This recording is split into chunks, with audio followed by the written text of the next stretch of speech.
Ya, shalom, shalom. Selamat berjumpa kembali di dalam program kami dari Restoration Community, program yang baru, yaitu talk show di Open Door. Di episode yang pertama ini kita akan membahas tentang pujian penyembahan, restorasi pujian penyembahan atau restorasi Pondok Daud.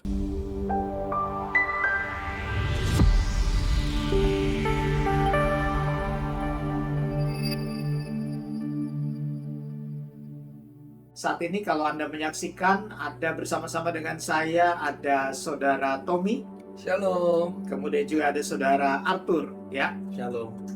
Ya, kita bertiga akan berbicara tentang pujian penyembahan ya, guys. Kita akan berbicara tentang pujian penyembahan yang seringkali, mungkin dari kalian nih, teman-teman, Bapak Ibu yang menyaksikan tayangan ini, mereka memang sering terlibat dan selalu ada di dalam pelayanan yang disebut pelayanan, bisa dikatakan pelayanan altar, pelayanan pujian penyembahan, pelayanan musik maupun juga sebagai worship leader. Jadi tidak salah kalau kita membahas nih tentang pujian penyembahan. Nah, sebelum kita berbicara lebih lanjut tentang pujian penyembahan, saya mulai dulu dari Tommy deh. Sepanjang sepengetahuan bro sendiri ketika selama melayani di gereja atau melayani di mana-mana gitu, mengenai pujian penyembahan nih, apa sih yang bro lihat gitu ketika memimpin pujian gitu, gimana reaksi dari jemaat atau apa yang bisa Tommy lihat dari semuanya itu? Banyak hal sebenarnya, cuman seringkali sewaktu kita sedang berperan sebagai worship leader, tentunya seorang worship leader itu yang pertama tentunya mempersiapkan diri. Ya. Karena biar bagaimanapun seorang worship leader itu dia membawa atmosfer pujian penyembahan di dalam satu ibadah, dan itu sangat penting sekali. Walaupun memang kita juga harus memberikan kesadaran kepada para mereka yang ikut menyembah pada saat itu, untuk mereka juga terkoneksi dengan Tuhan dan hadiratnya di dalam setiap ibadah yang berlangsung. Ini sangat penting karena yang saya tahu dan saya percaya bahwa mereka yang ikut beribadah menyembah, saya tidak mau membahasakannya sebagai jemaat ya. Karena bagaimanapun setiap mereka yang datang beribadah, misalnya setiap hari Minggu, mereka juga menerima penebusan di dalam Yeshua. Mereka menerima penebusan Yesus. Nah, sebagai orang yang sudah ditebus oleh Yesus Kristus, mereka mengalami pengudusan melalui darahnya. Mereka menjadi bait Roh Kudus. Dan semestinya waktu mereka menjadi bait Roh Kudus, mereka memiliki satu kerinduan untuk meresponi rohnya Tuhan di dalam pujian penyembahan tentunya. Nah, saya sebenarnya kalau melihat posisi saya sebagai seorang worship leader, di depan hanyalah ini, membawa satu kesadaran sebenarnya di dalam satu ibadah bahwa Tuhan sudah hadir di tengah-tengah ibadah kita, dan mari kita bersama-sama secara korporat kita untuk memuji menyembah Tuhan. Nah, itu yang sebenarnya ekspektasi saya. Artinya setiap orang yang hadir dalam beribadah, mereka punya satu kesadaran bahwa penebusan sudah membuat mereka masuk sampai ke belakang tabir. Penebusan sudah membuat mereka untuk dapat memuji menyembah Tuhan di hadapan tahta kasih karunia Tuhan. Betul ya? Yang sudah tertulis dalam Alkitab. Jadi artinya setiap pribadi lepas pribadi itu punya satu privilege yang sudah Tuhan berikan kepada kita melalui penebusan itu, untuk kita dapat menghampiri tahta kasih karunia Tuhan untuk memuji menyembah Dia. Namun sayangnya yang saya lihat dalam peribadahan juga, dalam peribadahan orang percaya, banyak sekali orang-orang percaya yang masih sangat tergantung sama who is the leader upon the stage gitu. Siapa yang jadi worship leadernya di depan.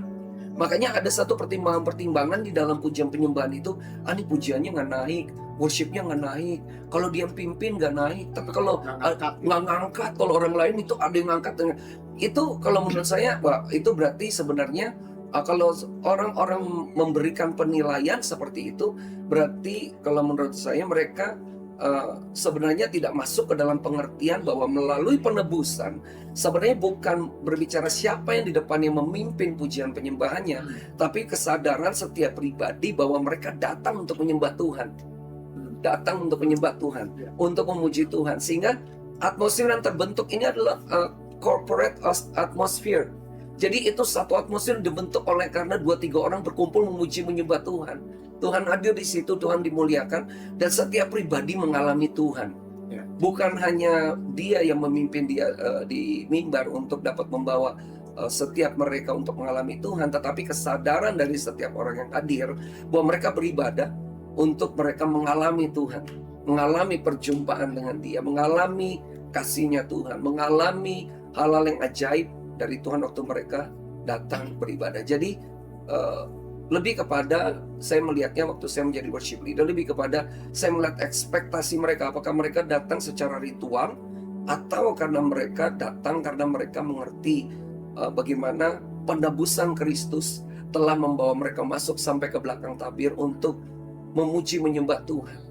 Sudah masuk sampai ke depan tahta kasih karunia, karena Tuhan bilang datanglah dengan penuh keberanian kepada tahta kasih karunia untuk memuji menyembah Dia. Saya pikir itu hal yang penting, dan itu yang saya temukan di dalam ibadah-ibadah yang dimana saya di situ memimpin sebagai worship leader. Oke, berarti poin yang bisa kita tangkap kalau dari apa yang dikatakan oleh Tommy, bahwa bagaimana membawa sebenarnya membawa semua yang hadir dalam ibadah itu untuk berjumpa atau masuk ke dalam tahta kasih karunia, masuk dalam tahta kasih karunia, oleh karena ada pengertian penebusan. Nah, kalau dari sisi musik gimana nih, Bro?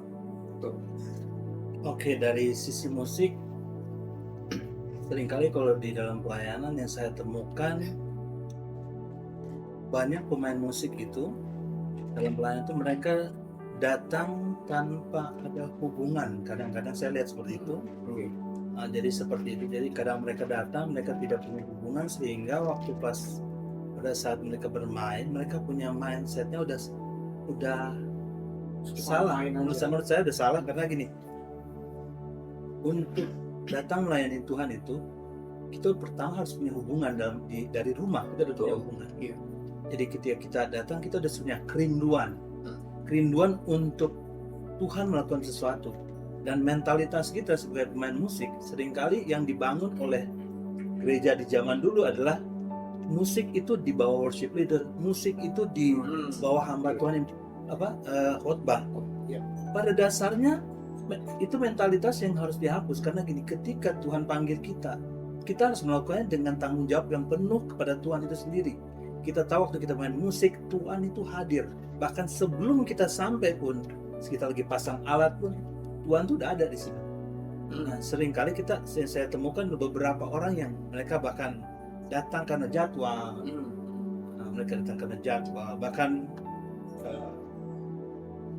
ada hal-hal yang kayak seperti pemain musik yang pas firman, seringkali mereka keluar dari ruangan, mereka pergi, mereka di luar, mereka makan, bahkan mereka nggak langsung kembali, mereka bisa sampai tunggu dipanggil kembali baru mereka datang. Dan buat saya itu ada hal yang buat saya itu harus diperbaiki di dalam musik gereja, di penyembahan, karena harus ada kerinduan untuk Tuhan melakukan sesuatu. Seperti banyak sekali kita lihat juga ketika saya dalam pelayanan itu, saya datang dengan hati yang rindu. Seringkali saya menemukan Tuhan bekerja. Saya lihat orang dilawat Tuhan. Bagaimanapun juga posisi kita sebagai pemain musik, kadang-kadang kita merasa, kan aku cuma main musik, aku cuma ngiring aja. Tapi mereka lupa, Raja Daud pun waktu dia bermain kecapi, roh jahat itu mundur daripada Saul.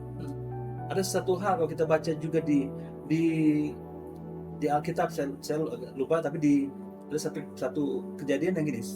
Seorang nabi ketika dia dipanggil raja untuk bernubuat, dia bilang sama rajanya begini, panggillah kepadaku seorang pemetik kecapi, setelah itu aku akan bernubuat. Jadi ini semua berjalan tidak terlepas dari musik juga. Jadi ketika orang yang bermain musik di gereja, dia berpikir bahwa ya saya cuma datang bermain musik, alangkah sayangnya karena dia tidak mengambil bagian dalam kerajaan Allah. Sedangkan kita suka bawa korban, sedangkan di Hosea 6 ayat 6 bilang, Tuhan, aku menghendaki bukan korban bakaran yang aku ingini, tapi pengenalan akan aku, kata Tuhan. Jadi ini yang paling penting, kita harus kenal Tuhan dulu, baru kita bisa melayani dengan benar. Betul. Ya, wow.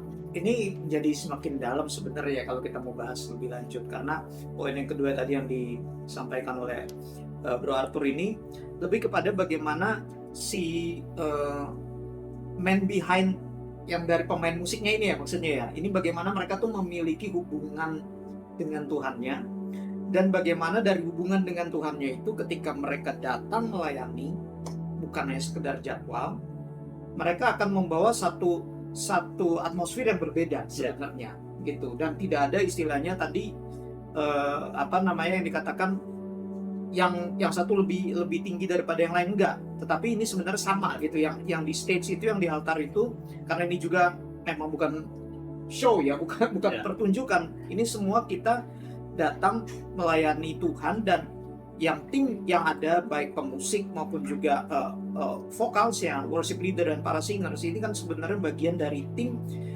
altar, tim pemuji penyembah yang membawa bagaimana supaya umat Tuhan, semua orang-orang yang hadir pada saat itu berjumpa dengan Tuhan secara pribadi. Tapi itu betul dimulai dari poinnya tadi yang saya dapat, bagaimana pemain musiknya nih, pemain musiknya, karena ini sangat berpengaruh ya, sangat berpengaruh. Mereka memiliki hubungan pribadi. Nah kalau kayak begitu, kira-kira menurut Tommy ataupun Arthur, kira-kira bagaimana ya supaya bisa supaya tidak, kan masih banyak nih tadi seperti dikatakan oleh Tommy, ada banyak jemaat, saya pernah dengar tuh dulu tuh, wah ini kok kayaknya nggak angkat ya, kok kayaknya saya bingung ya angkat gimana gitu, ini hadirat Tuhannya kok nggak ada gitu, kayak istilahnya kayak begitu gitu, agak lucu juga gitu, seolah-olah kayaknya membatasi hadirat Tuhan seperti di dalam satu kotak ruangan ibadah, setelah itu di luar kayaknya nggak ada gitu. Nah mungkin itu bisa jadi karena ada salah pemahaman atau kurang pemahaman tentang pujian penyembahan. Nah kalau menurut kalian sendiri, pujian penyembahan itu seperti apa sih sebenarnya yang sesuai dengan firman? Tadi memang udah disinggung sedikit oleh Arthur, tapi mungkin bisa lebih dalam lagi dari Bro Arthur dulu deh. Oke, kalau untuk di deskripsinya, menurut saya secara pribadi, pujian penyembahan itu adalah satu hubungan. Itu adalah hasil satu hubungan sama Tuhan. Output hasil ya? Hasil dari satu hubungan sama Tuhan. Kita tidak bisa memuji Tuhan kalau kita tidak mengalami Tuhan. Ya.